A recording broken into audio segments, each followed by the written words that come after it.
IFK oli maalittomassa avauserässä niskan päälle, mutta HPK iskee toisessa erässä. IFK tulee juuri täysilukuiseksi, kun Steve Caria pääsee nokikkaan Juha Pitkämäen kanssa. Irtokiekossa on ensimmäisenä Janne Laakkonen, ja niin avauserässä vain 5 vetoa kohti Pitkämäkeä aikansaanut Kerho johtaa 1-0. 5 minuuttia myöhemmin vieraiden ykkösketju on jälleen asialla. Moskovan turnaukseen valittu Jussi Makkonen löytää Laakkosen, jonka veto yllättää tyhjää kauhovan Pitkämäen. HPK johtaa Laakkosen maaleilla nyt 2-0.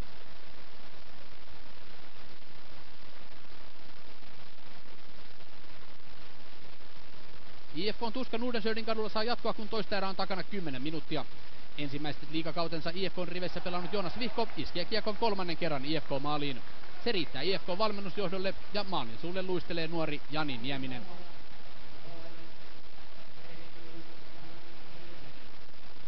Kolmannen erän alussa ex-IFK-pelurit rokottavat entistä seuransa jälleen.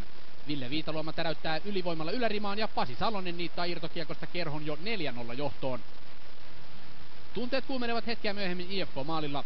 Jani Honkanen ja HPK:n Janne Kolehmainen ottavat ensin yhteen ja hetkeä myöhemmin Lennart Petrel ja Joonas Vihko pistävät painiksi. Petrel saa väkivaltaisuudesta 25 minuuttia, muut tappelupukarit 5+20 minuuttia. Vajat 4 minuuttia ennen päätössummeria HPK kaunistelee lukemat vielä 5-0. Asialla tuore maajoukkuemies Makkonen.